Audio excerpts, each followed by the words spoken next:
Good day, everyone. Welcome to Real Conservative Headline News. I'm your host, Nathaniel Rajkumar.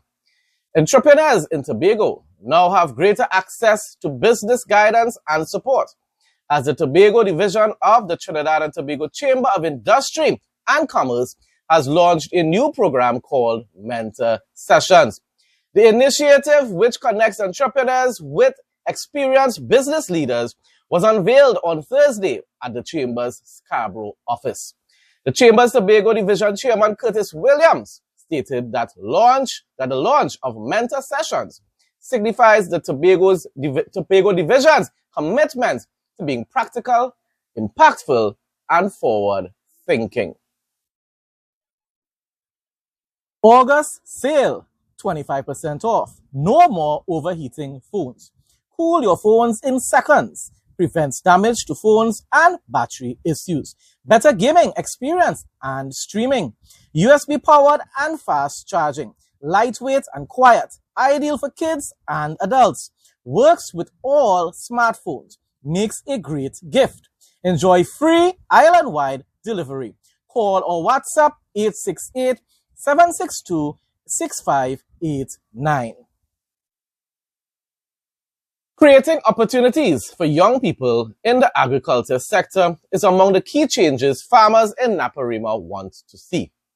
As he met with the farming community of the constituency, Member of Parliament Dr. Narendra Rupnarayan underscored the need to make agriculture more appealing to young people. We must make farming attractive to our youth. Too often, young people see agriculture as a life of hardship, but we must show them that it's a business, a science, a profession with dignity and profit. We must introduce agriculture education in schools, provide incentives for youth farmers, and use technology to draw them into the sector. The next generation of farmers must be innovators as well as cultivators. But what is most important, and of course, with the Kamala Prasad administration in office, they will know this as a fact. The incentives must include financial assistance to be able to start up their business. Because as much as a lot of young people will be interested in agriculture, it's extremely difficult and extremely expensive. Equipment, to be able to, even the other products that is needed to either do livestock farming or go into planting crops, cultivating crops. It is expensive, people. And also, it is something where when you have natural disasters, you lose everything that you invested. And therefore, there must be much more government assistance in times of natural disaster to compensate and assist the farmers. That's the only way you're going to really inspire them into getting into something that is necessary for self-sufficiency, to sustain, to reach a level of sustainability in Trinidad when it pertains to food. But you're going to need assistance from the government.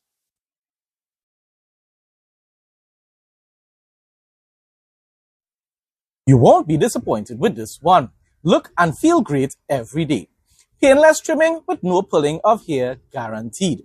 Comfortable to hold and lightweight. Intelligent anti-pinch system. Safety travel lock. Accurate and painless trimming. Durability, 100% quality. Fast charging. To place an order, call or WhatsApp 868-762-6589.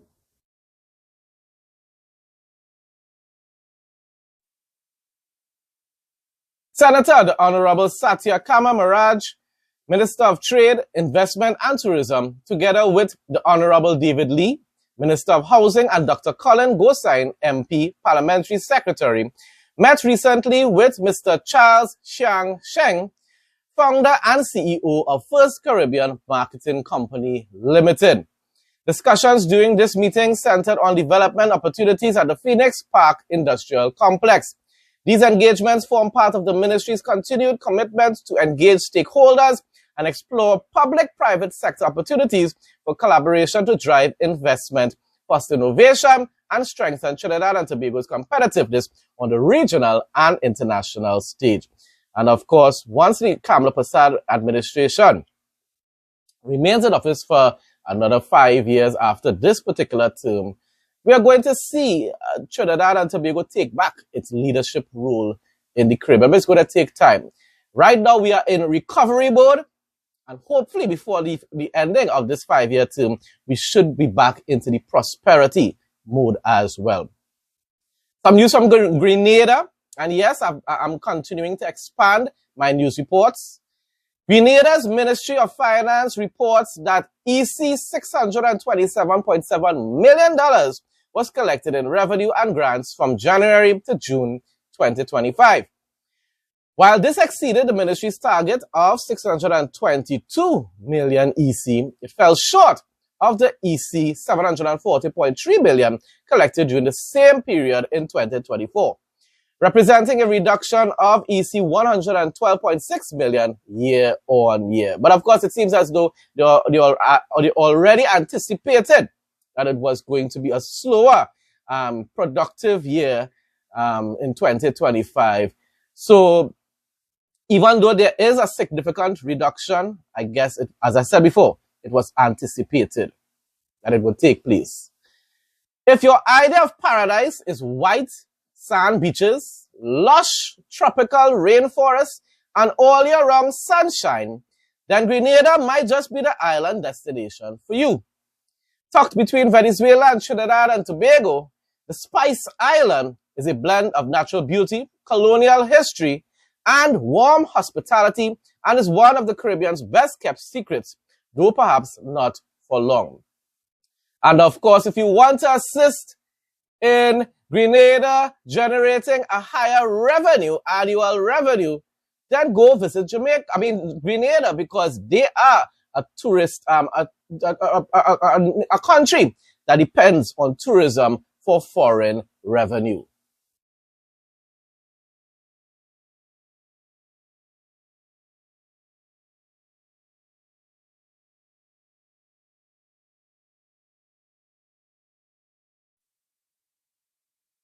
Now for some news from Guyana. During an early morning site visit at the Grove Widening Project, Minister of Public Works Bishop Juan Edgehill met with representatives of the utility companies to accelerate the relocation of utility poles. But it's being done for a good purpose, a good reason. Once the poles are relocated, works on the Western Carriageway will be completed. Traffic is already flowing on the Eastern Carriageway. President Ali and Prime Minister Phillips commits to higher wages, better benefits, safer working conditions if re-elected on the eve of the joint services casting their ballots. The People's Progressive Party Civic has reaffirmed its commitment to men and women of the armed and protective forces, promising expanded benefits and improved conditions over the next 5 years, if returned to office in the September 1st general and regional elections. Now, people were saying that in the comments that definitely the protective service forces members don't have an adequate salary. And of course, we should all agree that they definitely will need an increase. But what people have to remember is that for the past 5 years, Guyana would have been basically in what we are in right now, which is recovery and development mode. And therefore, President Ali did significantly well and accomplished so much.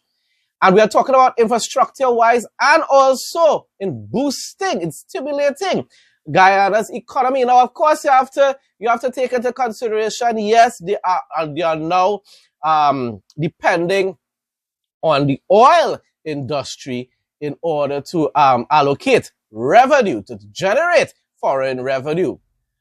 But besides that, it's all about management. It's all about management. And therefore, after these 5 years that they were in recovery and development mode, a lot more will be able to be done for the people of the country itself as well in the public sector. So wages will increase, and more individuals will be hired into the public sector. Things take time. It's just the same way here in Trinidad and Tobago. Trinidad right now is in the position that Guyana was in back in 2020. We are now in recovery mode, and therefore we have to give the Kamla Persad administration time in order to be able to set us back on a pathway to prosperity.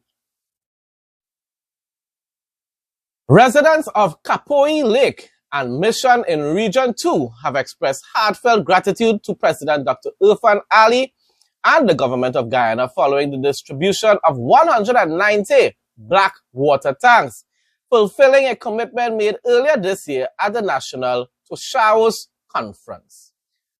Once again, service by the Irfaan Ali regime.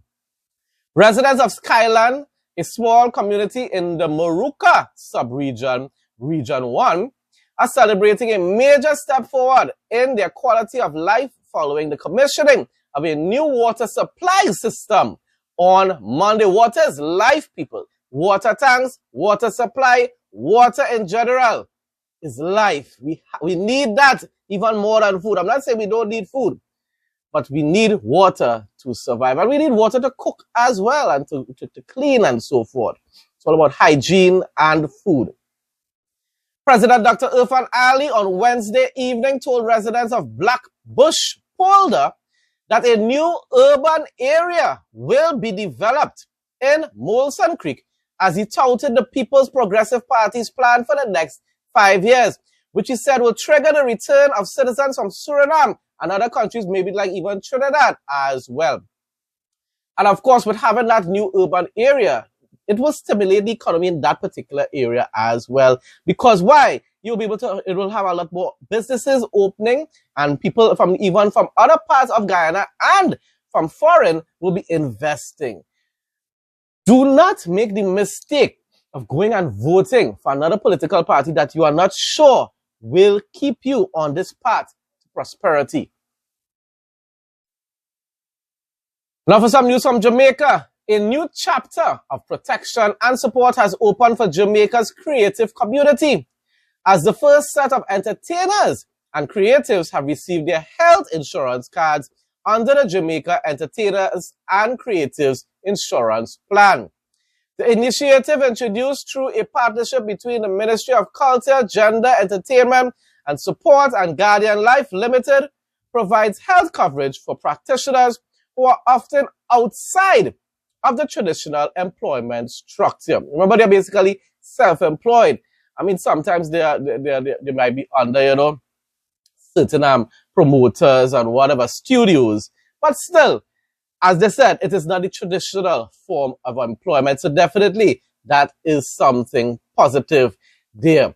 In some international news now, by People's Daily in South Africa's Northern Cape Province, communities are adapting China's eco-village model to transform local resources into sustainable cultural and tourism offerings. Uzbekistan's Nukus region has implemented a Sino-Uzbek pilot project combining solar power with smart irrigation for cotton farming, restoring a saline alkaline soil while increasing agriculture productivity. Peru's Shanxi port has established a wildlife conservation center that carries out regular protection of marine and wetland ecosystems. In some more international news, Pakistan and China agreed to launch new CPEC projects under the Belt and Road Initiative, pledging deeper economic trade and security cooperation during high-level talks in Islamabad, including the next phase, CPEC 2.0. Now, of course, if we here in the Caribbean and in Trinidad want to continue seeking investment with countries, with superpower countries like China, I'm all for that, people. But we have to continue remembering that America is our greatest and most important ally in various ways. Now for some interesting facts, still kind of on the international scale, but some interesting facts. The little penguin is the smallest of all penguin species, standing just 30 to 40 centimeters, people. Centimeters. That's 12 to 16 inches, a little more than a foot tall.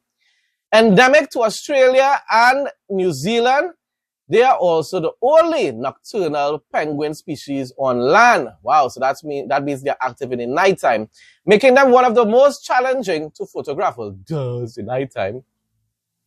Adults return to shore well after sunset and leave before dawn. So you never get a chance to really to see them in the light. Lord. Anyhow, navigating the darkness to avoid predators. Well, they're smart.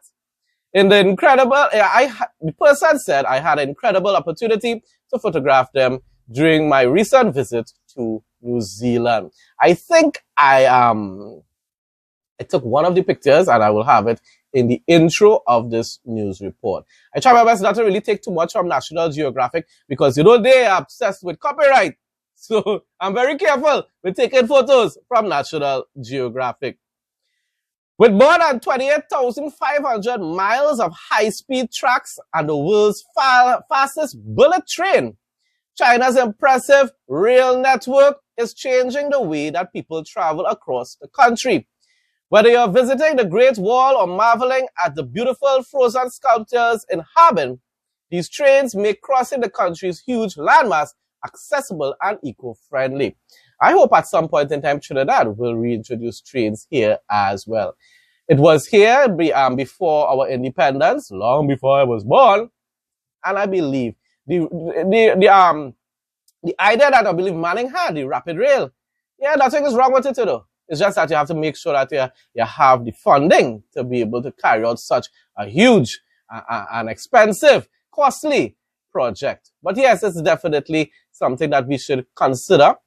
And of course, China is another country I would love to visit. You know. Politics is a totally different discussion that I cannot cover here on this platform, but I would love to visit China. Folks, that brings us to the end of today's news headlines. Thanks again to everyone who continues to support my content. Please like, comment, share, stay blessed and stay safe in Jesus' name.